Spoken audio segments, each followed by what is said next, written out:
Hi guys, this is highwithoutcoke and welcome back to my channel. It's now 2 months into the league and I have to say, Settlers of Kagha has been fantastic and I greatly enjoyed it. Our league started with Ice Crash of Cadence, played for a month, mainly just farming, took a break for 2 to 3 weeks then came back recently. Before moving on to my next build, I would like to conclude my first build of the league, so here it is. I had a lot of fun playing my Ice Crash of Cadence build. In fact, I would say it exceeded my expectation. This build not only looks good, but feels good too, mainly because of the massive slowness due to chill, freeze and maim, which reduces enemies' movement speed by 30%. Tier 17 feels significantly better now. The bosses have less life and damage this league, so they are very doable as long as you don't roll some insane or impossible map mods. As a melee character, staying close to the enemies is inevitable. In my case, I must stay extremely close to my enemies for my close combat support to work to the fullest. I die sometimes when fighting tier 17 bosses and uber bosses, but most of the time I feel very safe. I have 23 fortification, 7 endurance charges, and spell suppression. This build is not immortal, but the defense is still very solid, so it's less punishing if you make some mistakes here and there. This build can take a few hits, some big hits too, as you can see here. Life Leech, Life Regen, and Life Flask are then great for recovering our life very quickly. But I have to say, sometimes it's hard to notice the ground effect due to the visual effects of Ice Crash. I chose Slay Ascendancy because it gives more damage, AoE, and defense. This build is built around the Ascendancy passive skill, Masterful Form, which allows my maximum endurance charges to be equal to my maximum frenzy charges. All I need to do is to stack as many frenzy charges as possible, then equip Valakash Impatience, and then boom, I will have max charges permanently. In this case, 7 frenzy charges and 7 endurance charges.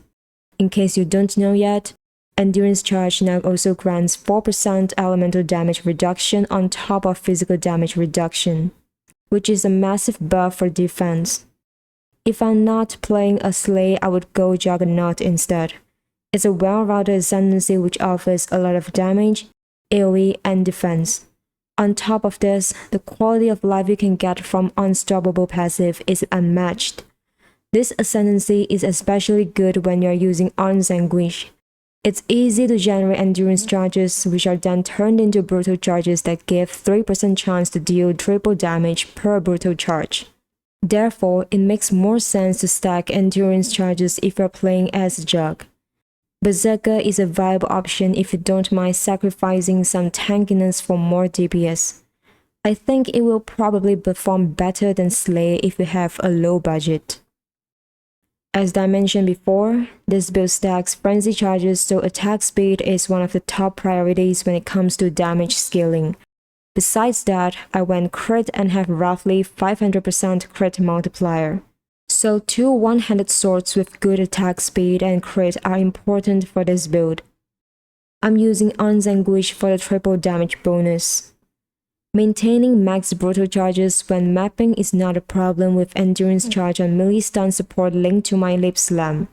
I can refresh my brutal charges duration very easily lip slamming from pack to pack. When fighting bosses, however, I must rely on Enduring Cry, which gives 2 additional brutal charges every time I War Cry.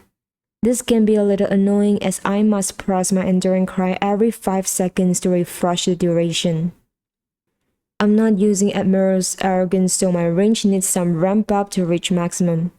Admiral's Arrogance is a new pair of gloves that is excellent for maintaining max range, but I don't use it because this would mean that I had to give up some spell suppression.